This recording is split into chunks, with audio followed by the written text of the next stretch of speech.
বৌদ্ধ ধর্মের দুই প্রধান শাখা হল মহাযান এবং হীনয়ান। এই দুই শাখার মধ্যে কিছু মৌলিক পার্থক্য রয়েছে যা আমাদের বৌদ্ধ ধর্মের গভীরতা বুঝতে সাহায্য করে।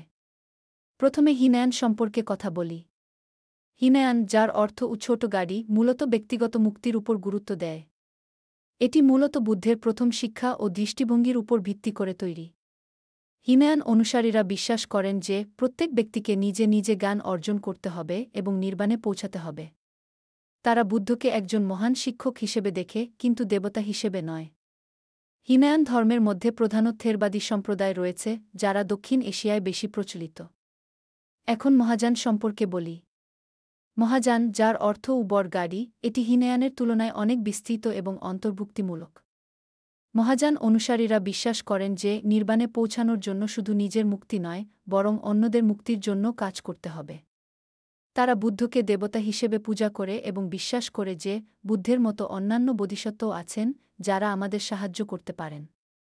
মহাযান ধর্মের মধ্যে বিভিন্ন উপাসনা এবং আচার অনুষ্ঠান রয়েছে যা তাদের বিশ্বাসকে আরও সমৃদ্ধ করে। এখন আসা যাক পার্থক্যের দিকে। হীনয়ান ধর্মে মূলত একজন ব্যক্তির মুক্তির দিকে নজর দেওয়া হয়, যেখানে মহাযানের সমষ্টিগত মুক্তির উপর জোর দেওয়া হয়।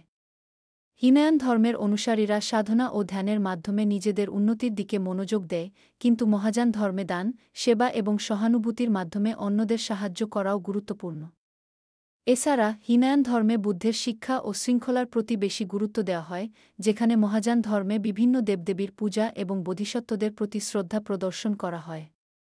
এই দুই শাখার মধ্যে পার্থক্য থাকা সত্ত্বেও উভয়ই বৌদ্ধ ধর্মের মূল শিক্ষা ও দর্শনের উপর ভিত্তি করে গড়ে উঠেছে। আমাদের উচিত এই বৈচিত্র্যকে সম্মান করা এবং বৌদ্ধ ধর্মের গভীরতা ও সৌন্দর্যকে উপলব্ধি করা। বৌদ্ধ ধর্মের এই দুই শাখা আমাদের শেখায় যে মুক্তির পথ বিভিন্ন হতে পারে, কিন্তু উদ্দেশ্য এক: সকলের কল্যাণ।